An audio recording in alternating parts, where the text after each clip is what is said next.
اللهم صل على محمد وعلى آله محمد. اللهم صل على محمد وعلى آله محمد.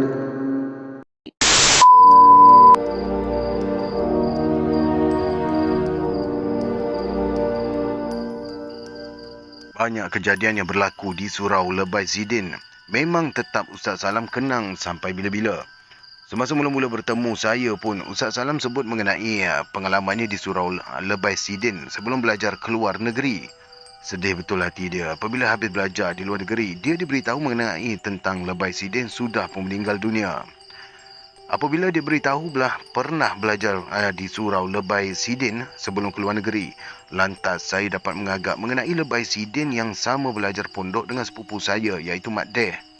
Memang dia akan mengesat pelupuk mata menahan keharuan tatkala saya beritahu mengenai hubungan dengan Mak Deh itu. Lama juga dia belajar pondok bersama dengan Mak Deh, hinggakan sepupu saya itu mengidap batuk darah pun memang Lebai Zidin yang membantu. Semasa dirawat di hospital, Mak Deh dikatakan mengidap batuk kering yang teruk. Sekalipun dia tidak menghisap rokok. Tetapi mereka syak Mak Deh terlalu banyak berjaga tengah malam hinggakan tidak cukup tidur.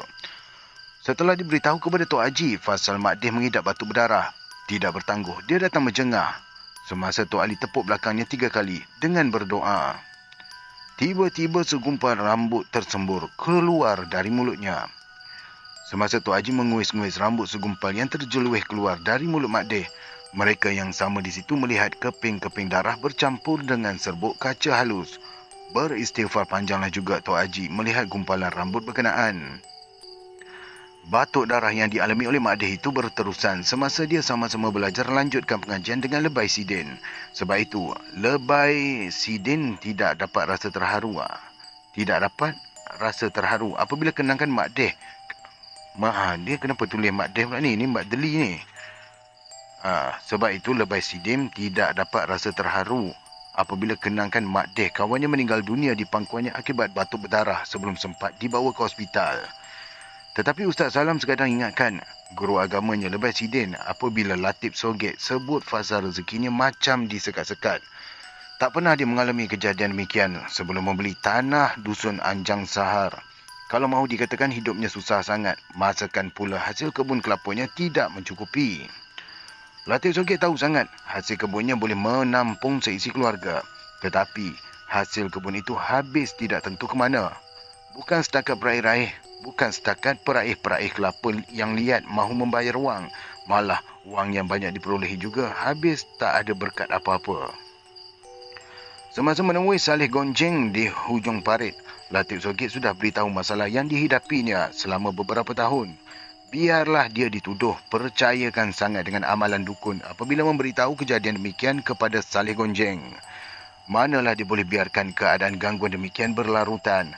Bukan takat rezekinya sahaja yang disekat-sekat, tetapi seisi rumahnya mengidap sakit gatal-gatal seluruh badan. Mahu dikatakan kudis buta, dia sudah sapukan minyak akar tuba seluruh badan.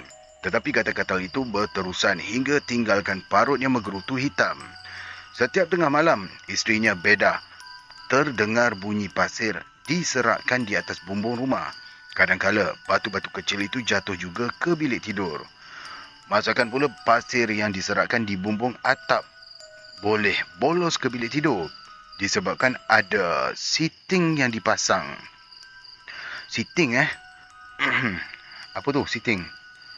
Sebab itu Latif Soget gagahi juga menemui Saleh Gonjeng. Kalau tidak menemui dukun, siapa lagi boleh diharapkan kalau berhadapan dengan kejadian demikian? Kadang-kadang mereka yang menuduh dia percayakan sangat amalan dukun itu pun tidak tahu mahu untuk menyelesaikan masalah yang dihadapinya. Jangan dengar cakap orang sangat, desak isterinya Bedah apabila dia teragak-agak mahu menemui Saleh Gonjeng. Ramai yang menemui Saleh Gonjeng apabila diganggu penyakit ganjil. Apalah salahnya pula mereka mencuba. Kita ni perlu berubat. Kita sendiri cari ubatnya, tegas Bedah, tidak mahu suaminya bertangguh lagi. Terpaksa pula dia sediakan 7 jenis bunga, air 7 kolah masjid dan tanah kubur setelah diminta oleh Saleh Gonjeng. Malam pertama dia menemui Saleh Gonjeng. Hairan juga Saleh Gonjeng disebabkan tiba-tiba saja perutnya sakit memulas-mulas. Cepat-cepat Saleh Gonjeng bekerja ke tandas hingga berpeluh seluruh badan menahan sakit perut. Tak pernah saya kena macam ni, Ujar Saleh Gonjeng tersengih-sengih. Tetapi dia tidak bimbang apa-apa kalau diuji sekeras mana pun, tatkala mengubati sesiapa pun. Setelah memegang ibu jari kaki, Latif Sogak terasa pada Saleh Gonjeng. Tangannya seolah-olah dirempuh tunjalan kuat. Saleh Sogak? Tadi Saleh Gonjeng, ni Saleh Sogak pula. Silap baca ke silap tulis ni? Saya ulang balik, minta maaf. Setelah memegang ibu jari kaki Latif Sogek, terasa pada Saleh Gonjeng tangannya seolah-olah dirempuh tunjalan yang kuat. Ketika ini pula Latif Sogek menjerit kesakitan tatkala merasa ibu jari kakinya seolah-olah dicucuh besi yang panas. Sebaik saja melihat air di dalam gelut di hadapannya, lantas Saleh Gonjeng meminta sediakan kelengkapan untuk berubat. Sebab itu Latif Sogak. Dekat sini Sogak pula ada. Macam mana ni? Sogak sampai ke sudah. Kita ikut Sogak jelah ya. Sebab itu, Latif Sogak bersusah payah carikan 7 jenis bunga, sekepal tanah kubur, air dari 7 kolam masjid dan bunga teratai yang belum kembang kelopaknya. Apa sangatlah mahu cari 7 jenis bunga kerana seisi kampung jiran-jiran banyak menanam pokok bunga. Dia boleh kutip bunga raya, tengah kembang merah, bunga kenanga, kemboja kubur, bunga melur, bunga mawar, bunga tanjung ataupun bunga kekwa. Tentu jiran-jiran tidak bantah apa-apa sekiranya petik sekuntum 2 untuk dibuat ubat. Apalagi air dari 7 kolah. Dia boleh dapatkan dari 7 kareah. Cukup cedok sedikit saja biar penuh sebotol. Tanah kubur sekepal, di mana-mana tanah perkuburan pun dia boleh singgah dibungkus dengan kain putih. Dia sekadar carikan kelengkapan ubat yang diminta oleh Saleh Gonjeng sahaja. Perkara mahu mengubatinya telah diserahkan kepada urusan Saleh Gonjeng sendiri. Sebaik diserahkan kepada Saleh Gonjeng, memang terkejut Latif Sogak apabila mendapati tanah kubur. Sekepal itu seolah-olah berlumuran dengan darah. Mengeluh panjang Saleh Gonjeng kerana tidak menyangka tanah tersebut bagaikan digaul darah merah. Aku tak gentar. Lantas saja Saleh Gonjeng menggertak bibir. Aku bukan nak uji ilmu sesiapa, tapi kenapa yang nak aniaya orang? Marah benar dia tatkala membelek-belek kepalan tanah yang dibawa oleh Latif Sogak bertukar merah berlumur darah. Dia masukkan bunga teratai ke dalam geluk, lantas dibukakan kelopak. Ditusuknya kelopak bunga teratai itu dengan 7 batang jarum. Apabila Saleh Gonjeng membakar kemenyan, dia lilitkan kain hitam ke kepala dan memakai selempang hitam di bahu. Kemudian air di dalam geluk dikocak-kocaknya dengan hujung keris usang hingga merenit-renit seperti dijerang atas tungku yang menyala api. Dia pula tuduh kita nak mencabar. Saleh Gonjeng menggeleng-geleng kepala apabila melihat air di dalam geluk berasap bagaikan tengah mendidih. Marah benar Saleh Gonjeng dengan keadaan yang dialaminya, lantas ditujahnya mata keris menusuk kelopak bunga teratai itu. Ketika ini, Latif Sogak nampak darah menitik dari bumbung rumah ke dalam gubuk air. Lantas, Saleh Gonjeng berundur sedikit ke belakang, kemudian mendongak ke bumbung atap. Dia menggetak bibir dengan mengisar tapak tangannya. Serentak itu pula, Latif Sogak terdengar pasir disirakkan di bumbung rumah. Tetapi Saleh Gonjeng tidak mengalah. Keris usang itu dicacakkannya ke lantai hingga bunyi pasir berserak di bumbung itu hilang. Sewaktu dia mencabut keris yang tercancang di lantai itu, 3 bungkusan kecil sebesar ibu jari seolah-olah melantun dari hujung keris berkenaan. Dia tunjukkan bungkusan berkenaan kepada Latif Sogak. Kain putih yang sudah lusuh seolah-olah terlalu lama tertanam dalam tanah. Di dalam kain putih yang hampir reput itu, dibungkus limau sudah kering dengan ditusuk duri limau. Tersenyum Saleh Gonjeng Tersenyum Saleh Gonjeng sambil menguis-nguis bungkusan itu dengan hujung mata keris. Aku ni tak berani nak cakap apa-apa, tapi awak sendiri dah tengok kan Latif? Ujar Saleh Gonjeng mencebik bibir. Dalam sehari 2 ni, kalau tak ada perubahan, cubalah awak cari Ustaz Salam.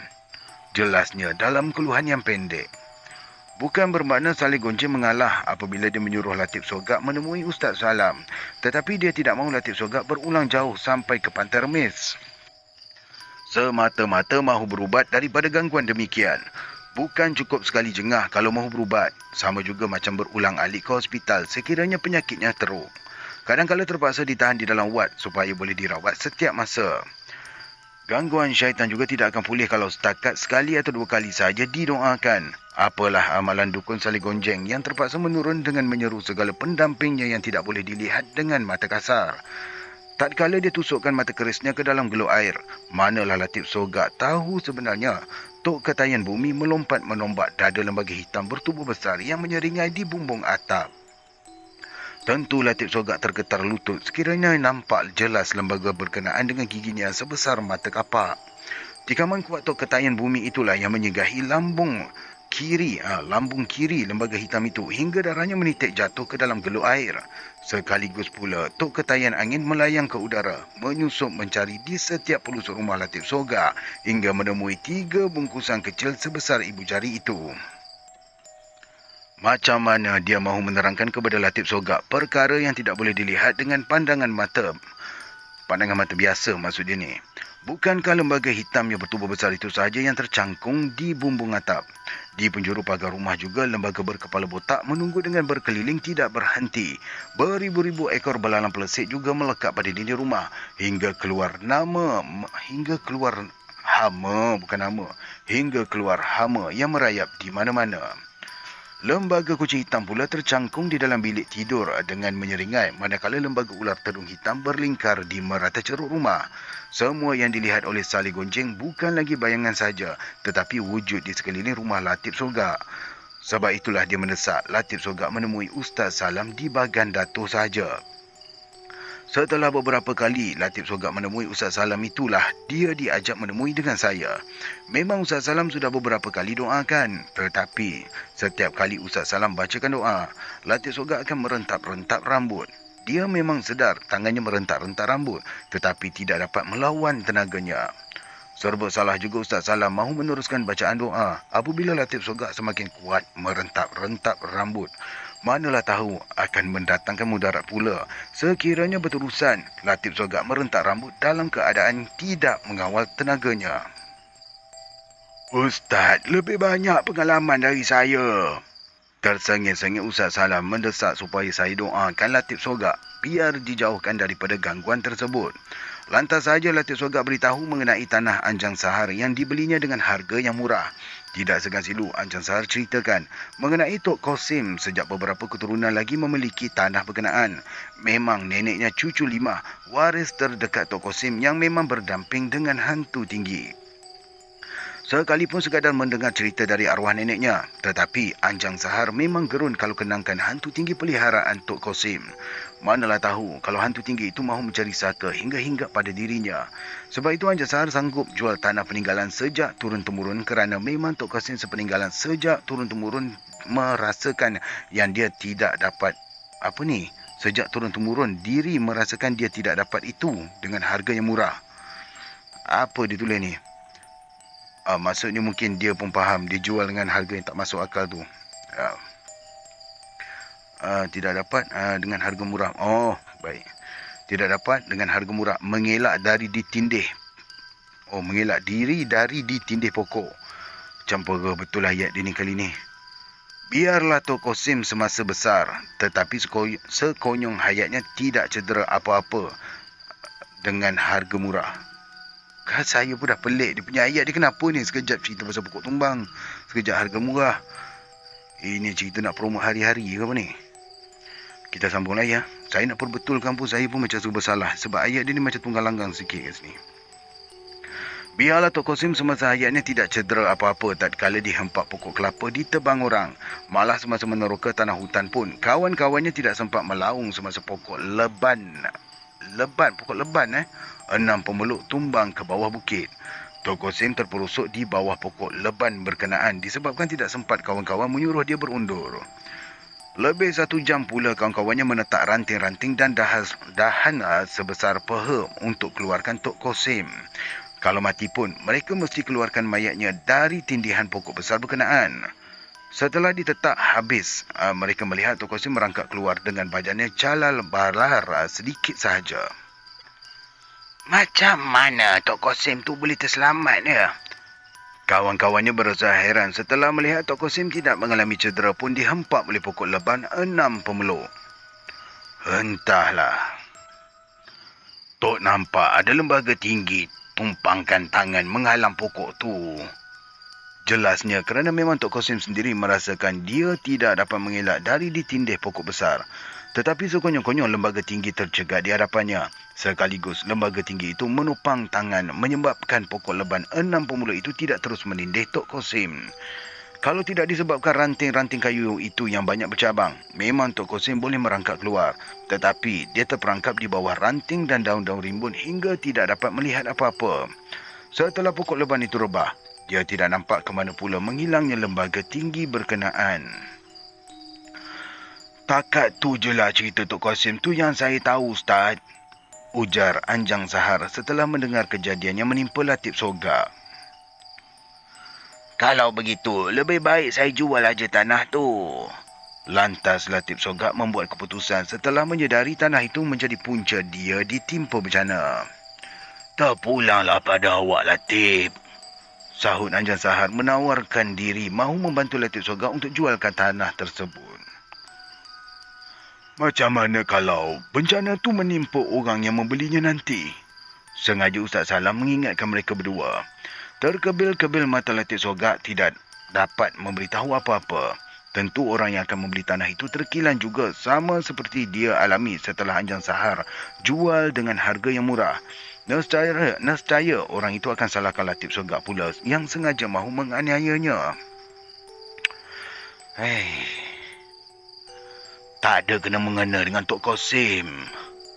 Tutur saya perlahan setelah mereka membantah-bantah.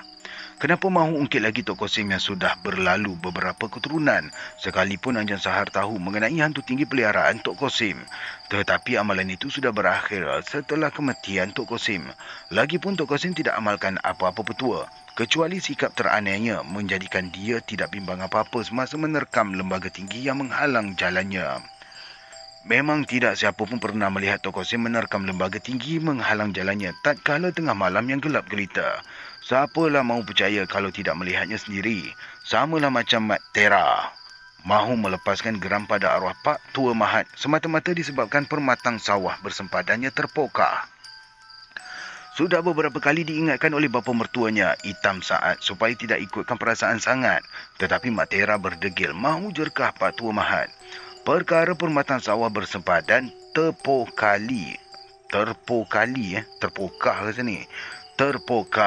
bukanlah boleh menjadi pekong kudis hingga bermasam muka. Apa salahnya bercakap terus terang biar segala yang terpendam di hati sama-sama diselesaikan. Tetapi Mak Tera tidak puas hati apabila anak padin pula, teruk typo dia ni. Apabila anak padinya habis acup air disebabkan Pak Tua Mahat buangkan air dari lopak sawahnya. Kalau Pak Tua Mahat mahu buang air dari lopak, apa salahnya alirkan saja ke parit. Sebab itu dia menuduh Pak Tua Mahat sengaja mahu tunjuk keras kepala. Mahat tu bapak saudara Ustaz. Segan silulah sikit weh. Pujuk Hitam Saat memintanya supaya tidak terburu-buru luahkan perasaan marah yang memuncah. Habis. Anak padi kita habis. Ustaz tu nak bayar ganti rugi ke? Sahut Mak Tera tidak peduli siapa pun yang mahu menghalangnya. Tapi anak kamu belajar mengaji mukadam pada Ustaz. Hitam Saat sengaja berdalih disebabkan menantunya tidak boleh dipujuk lagi. Biar dia berhenti mengaji pun tak apa. Keputusan Mak Tera mahu menyerbu Pak Tua Mahat sudah tidak dapat dihalang lagi. Kamu nak lawan? Nak lawan Mahat tu? Keras Hitam Saat mengingatkan dia setelah menantunya tetap bertahan. Mahat tu ada hantu tinggi, kamu tahu. Sengaja ditinggikan suara biar menantunya surut semula. Biarlah hantu tinggi ke, hantu raya ke, cemplesit ke. Biar Mak Tera nak tengok jantannya. Terus saja Mak Tera menyerbu ke tengah sawah dengan parang yang tersisip di pinggang. Dia sudah tidak dapat lagi menahan sabar apabila diberitahu isterinya sudah beberapa kali Pak Tua Mahat cebak permatang sawah di sempadan. Air dari lopak Pak Tua Mahat mencurah masuk ke dalam lopak sawahnya hingga anak benih yang baru diubah acup pucuk ditenggelami air. Manalah dia dapat menahan sabar, seolah-olah Pak Tua Mahat tidak peduli langsung jiran bersebelahan. Tetapi Hitam Sahat tahu bukan Pak Tua Mahat yang cebak permatang sawah dengan cangkul. Memang Hitam Sahat sendiri yang cebak disebabkan mahu aliran air dari lopak sawah Pak Tua Mahat. Apa salahnya dia alirkan air dari sempadan permatang Pak Tua Mahat biar mengalir ke dalam lopak sawahnya juga. Puas dia jelaskan kepada Mak Tera, tetapi menantunya tetap berkeras menuduh dia mahu lindungkan Pak Tua Mahat. Sudah beberapa kali isterinya Sainah beritahu pasal anak benih acup pucuk ditenggelami air disebabkan permatang sempadan sawah terpokah. Siapa lagi berani mencebak permatang di sempadan sawah kalau bukan Pak Tua Mahat? Seisi kampung tahu memang tak ada siapa pun yang berani berhadapan dengan Mak Tera yang sanggup cekak leher sesiapa pun kalau cuba membantah keputusannya. Cubalah berkeras di hadapannya untuk mahu tunjuk jantan.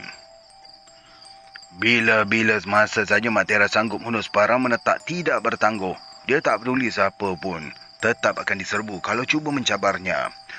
Dukun Sikop juga dicekak leher apabila anak gadisnya Lijah diganggu peleset hingga meracau-racau.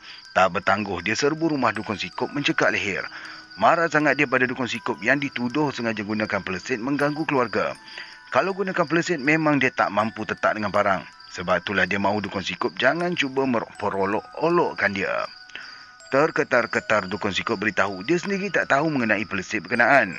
Masakan pula dia menyimpan peleset. Kiranya orang-orang kampung diganggu peleset meminta dia datang ubatkan. Tetapi Mak Tera tak percaya lagi dengan Dukun Sikop yang dituduhnya sengaja menggunakan peleset. Kemudian dia sendiri berpura-pura untuk mengubati. Tetapilah kan, semenjak Mak Tera cekak leher Dukun Sikop, memang tak pernah lagi orang kampung diganggu peleset.